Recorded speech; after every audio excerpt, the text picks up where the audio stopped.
Hello दोस्तों। आज हम डायबिटीज मेलाइटिस रोग के बारे में पढ़ेंगे। इस रोग को मधुमेह या शुगर की बीमारी कहा जाता है। इस रोग में ब्लड का शुगर लेवल अर्थात ग्लूकोज लेवल बढ़ जाता है। ब्लड का शुगर लेवल बढ़ जाना कहलाता है हाइपरग्लाइसीमिया। हमारी बॉडी को एनर्जी के लिए ग्लूकोज की आवश्यकता होती है। पैंक्रियाज नामक अंग हमारी बॉडी में पाया जाता है जो इंसुलिन हार्मोन का सिक्रेशन करता है। और इंसुलिन हार्मोन ग्लूकोज को ब्लड से शरीर की सेल्स अर्थात कोशिकाओं तक पहुंचाता है। जब इंसुलिन कम बनता है या इंसुलिन का सही से उपयोग शरीर नहीं कर पाता है तब डायबिटीज हो जाता है। डायबिटीज के टाइप। डायबिटीज दो टाइप का होता है, type 1 diabetes, type 2 diabetes. Type 1 diabetes auto immune बीमारी है, अर्थात हमारा इम्यून सिस्टम जो है उसकी वजह से बीमारी होती है। इस बीमारी में हमारे शरीर का प्रतिरक्षा तंत्र अर्थात इम्यून सिस्टम अग्नाशय पैंक्रियाज की इंसुलिन बनाने वाली कोशिकाओं जिन्हें कहा जाता है बीटा कोशिकाएं, उन्हें नुकसान पहुंचाता है। तो जब बीटा कोशिकाओं को नुकसान होगा तो इंसुलिन हार्मोन या तो बहुत कम बनेगा या बिल्कुल भी नहीं बनेगा। तो जब इंसुलिन हार्मोन बहुत कम बन रहा है या बिल्कुल भी नहीं बन रहा है तो यही हो जाएगा टाइप 1 डायबिटीज। और यह बीमारी बच्चों तथा युवाओं में ज़्यादा तो देखी जाती है, लेकिन किसी भी एज में हो सकती है। और इसके उपचार के लिए जीवन भर इंसुलिन की आवश्यकता पड़ती है। टाइप 2 डायबिटीज सबसे कॉमन टाइप का डायबिटीज है। इसमें हमारा पैंक्रियाज इंसुलिन का प्रोडक्शन तो करता है, लेकिन इंसुलिन का सही तरीके से उपयोग हमारा शरीर नहीं कर पाता है। इसे कहा जाता है इंसुलिन रेजिस्टेंस।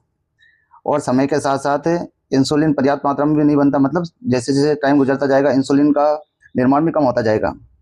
इसके कारण इस प्रकार से हैं, जैसे मोटापा, कम व्यायाम करना, अनहेल्दी फूड और परिवार में डायबिटीज का इतिहास, मतलब आनुवंशिक कारण भी हो सकता है। तो ये मेन कारण है टाइप 2 डायबिटीज के। डायबिटीज के लक्षण: पॉलीयूरिया, बार बार पेशाब आना, पॉलीडिप्सिया, बहुत ज़्यादा प्यास लगना, पॉलीफेजिया, ज़्यादा भूख लगना, थकान और कमजोरी, वजन का कम होना, आंखों से धुंधला दिखाई देना, घाव का देर से बढ़ना, बार बार इन्फेक्शन होना, हाथ पैर में झंझनाहट या सुनापन आना। कई लोगों में टाइप 2 डायबिटीज हो तो जाता है, लेकिन उसकी शुरुआत में कोई स्पष्ट लक्षण नहीं होते हैं, अर्थात टाइप 2 डायबिटीज होने पर भी स्टार्टिंग में रोगी व्यक्ति को कोई लक्षण दिखाई नहीं देता है। डायबिटीज रोग से संबंधित दो इमरजेंसी कंडीशन है, DKA HHS। DKA diabetic ketoacidosis, ये एक सीरियस कंडीशन होती है जिसमें इंसुलिन की बहुत ज़्यादा कमी हो जाती है। इस कारण से वसा टूटती है और कीटोन बॉडी का निर्माण होता है। कीटोन बॉडी बनने से रोगी व्यक्ति को उल्टी होना, पेट दर्द होना, तेज या गहरी सांसें लेना, कन्फ्यूजन, ये कंडीशन उसमें आ जाती है।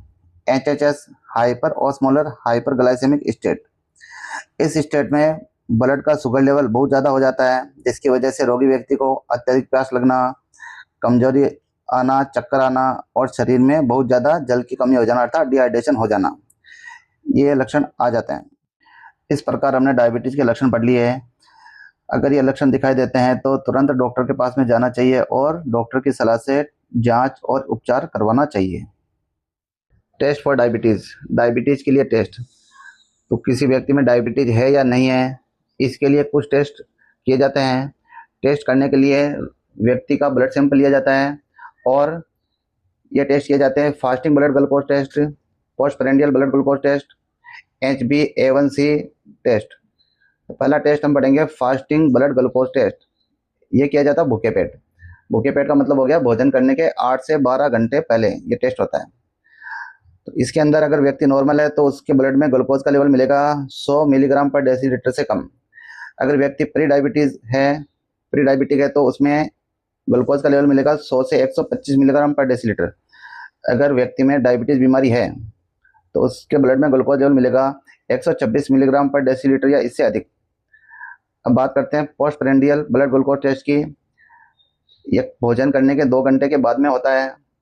अगर व्यक्ति में डायबिटीज़ बीमारी है तो उसके ब्लड में ग्लूकोज लेवल मिलेगा 200 मिलीग्राम पर डेसीलीटर या इससे अधिक।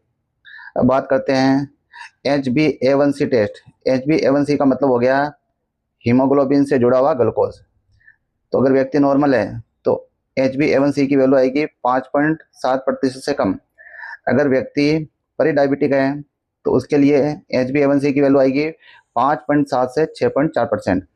और अगर व्यक्ति डायबिटिक है तो उसके लिए HbA1c की वैल्यू आएगी 6.5% या इससे अधिक। कॉम्प्लिकेशंस ऑफ डायबिटीज़, डायबिटीज़ रोग की वजह से क्या क्या कॉम्प्लिकेशंस हो सकते हैं। डायबिटिक रेटिनोपैथी, आँख की रेटिना की ब्लड वेसल्स को नुकसान पहुंचना जिससे दृष्टि कमज़ोर हो सकती है, व्यक्ति अंधा हो सकता है। डायबिटिक नेफ्रोपैथी, किडनी को नुकसान पहुंचना, किडनी फेलर भी हो सकता है। डायबिटिक न्यूरोपैथी, नसों को अर्थात तंत्रिकाओं को नुकसान पहुंचना जिससे सुन्नापन, झुनझुनी होना, जलन या दर्द ये हो सकते हैं। कार्डियोवास्कुलर कॉम्प्लिकेशंस मतलब परिसंचरण तंत्र से संबंधित कॉम्प्लिकेशंस, हार्ट अटैक और स्ट्रोक का खतरा बढ़ जाता है। डायबिटिक फुट, पैरों में घाव हो जाना या संक्रमण हो जाना। स्किन इन्फेक्शंस, स्किन पर संक्रमण होना, घाव का देर से बढ़ना। DKA और HHS, इनके बारे में अभी पढ़ लिया था। तो ये कॉम्प्लिकेशंस